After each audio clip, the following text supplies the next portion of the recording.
types of diseases. So there are two main types of diseases, which is communicable diseases and non-communicable diseases. इसके बारे में एक और name मैं आपको बताती जाऊँ कि कम्युनिकेबल डिजीजेस को हम इन्फेक्शियस डिजीजेस भी कह सकते हैं, या मैं आगे जाके आपको बताऊंगी कि क्यों कहते हैं कम्युनिकेबल डिजीजेस को इन्फेक्शियस डिजीजेस भी कहते हैं, एंड नॉन कम्युनिकेबल डिजीजेस को हम डेफिशिएंसी डिजीजेस भी कह सकते हैं।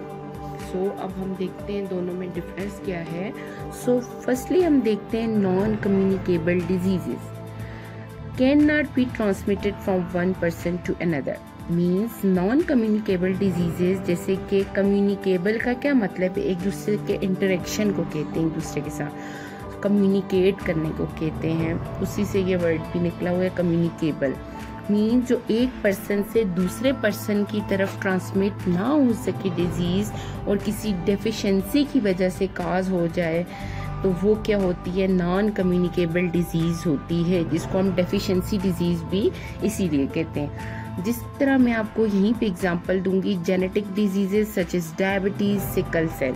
मींस एक पर्सन है, उसको जेनेटिकली अपने फादर के या मदर के या अपने सिस्टर के थ्रू डिजीज आई है, जिसको हम आप बच्चों को समझाने के लिए कह सकते हैं कि पैदाइशी उसको पेरेंट्स के थ्रू मिली है एक डिजीज, तो वो नॉन कम्युनिकेबल होगी। मीन्स वो किसी बंदे से उसको नहीं लगी, स्प्रेड नहीं हुई कि कोई खांसा तो उसको लगी, किसी का पानी उसने पिया तो उसको लगी, नो, ये किससे हुई है, जेनेटिकली उसके पेरेंट्स से ट्रांसफर हुई है, तो वो क्या होगी, डिजीज नॉन कम्युनिकेबल होगी, उसको हम लोग नॉन कम्युनिकेबल कहेंगे।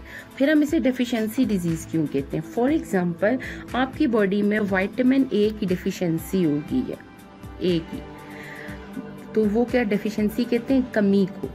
तो वो उस कमी की वजह से आपकी आईज का प्रॉब्लम हो गया है या स्किन का प्रॉब्लम हो गया है, तो वो क्या होगी, नॉन कम्युनिकेबल डिजीज होगी। मीन आपको किसी पर्सन से नहीं हुई, वो आपकी बॉडी में किसी न्यूट्रेंट की कमी हो गई है, जिसकी वजह से आपको वो डिजीज होगी। इसकी आपको मैं और एग्जांपल भी दूंगी, पहले नेक्स्ट डेफिनेशन देखते हैं। Communicable diseases are those diseases which can be spread from one person to another.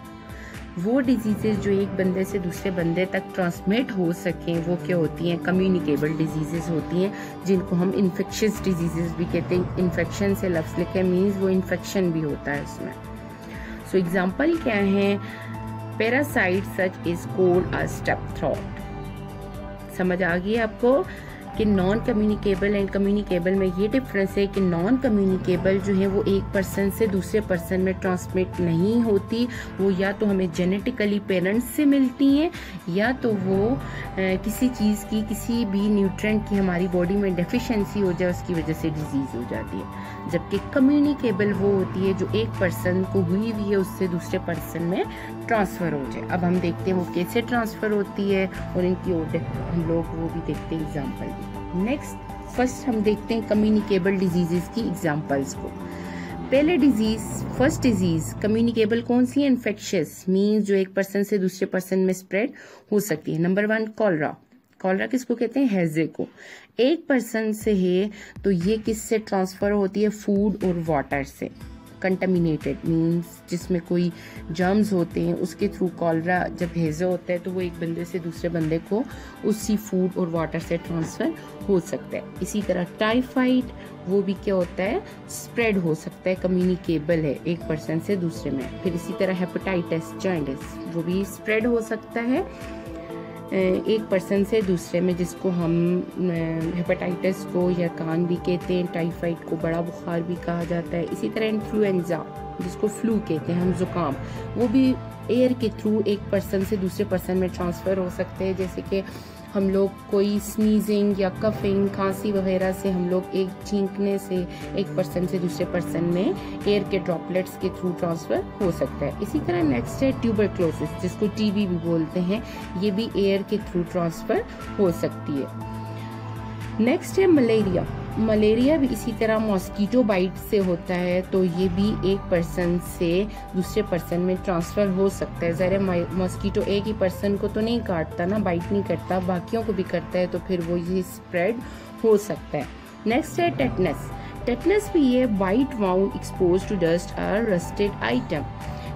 अगर हमारी बॉडी पे कोई कट लग गया है या हमारी बॉडी एक्सपोज हुई है, उसका कोई इंटरनल एरिया, तो वहाँ पर क्या होता है, अगर हम लोगों को कोई डस्ट या रस्टेड आइटम जो है या जंग वाली कोई चीज़ है वहाँ पर लगती है, तो वहाँ से हमें टेटनस भी हो सकता है, क्योंकि उसका जम वहाँ पर डस्ट में और किसी जंग वाली चीज़ में प्रेजेंट होता है।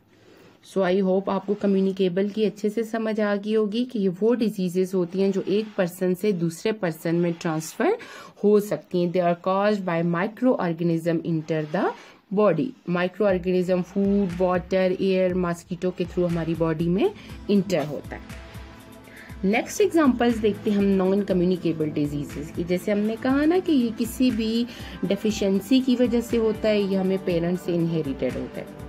तो हार्ट की डिजीजेस, कार्डियोवैस्कुलर डिजीजेस, वो कौन सी डिजीजेस होती हैं? Heart disease. तो हार्ट की डिजीजेस हमें क्यों होती हैं?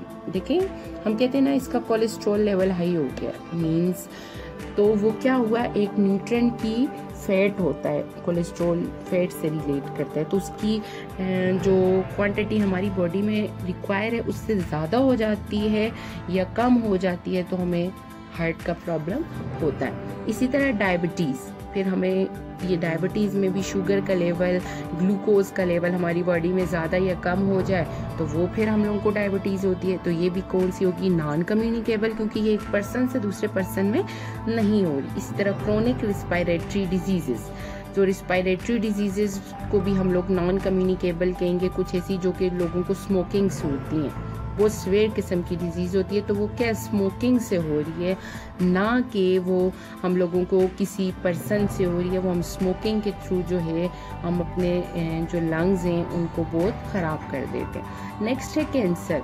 ये भी क्या होता है कि किसी बॉडी के एरिया में जो है कोई ट्यूमर बन जाता है, कोई ऐसी प्रॉब्लम हो जाती है जिसकी वजह से कोई न्यूट्रिएंट ज़्यादा भी हो सकता है, ग्रोथ ज़्यादा हो जाती है, उसकी वजह से हमें ये डिजीज़ होती है।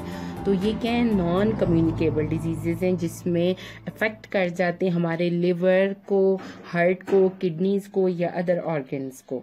और ये डिफिशिएंसी डिजीजेस भी कहा जाता है क्योंकि ये एक पर्सन से दूसरे पर्सन में स्प्रेड नहीं होती।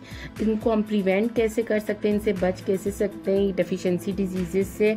ये हम लोग ईटिंग करें वो वाली फूड्स जिनकी हमारी बॉडी में कमी है। फॉर एग्जांपल, अगर हमारी आइज़ का प्रॉब्लम है, हम अपना चेकअप कराते हैं, टेस्ट में पता चलता है विटामिन ए की डिफिशिएंसी है, तो हम विटामिन ए की फूड्स खाएं। बी की है, सी की है, डी की है, ई की है, के की है, फैट्स की कमी आ गई है, प्रोटीन की कमी है, कैल्शियम की है, तो हमें वो फूड लेनी चाहिए। उस फूड के इंटेक से हम लोगों की जो डेफिशिएंसी डिजीज़ है वो हम लोगों की कम हो सकती है। आई होप आपको कम्युनिकेबल एंड नॉन कम्युनिकेबल की समझ आ गई होगी।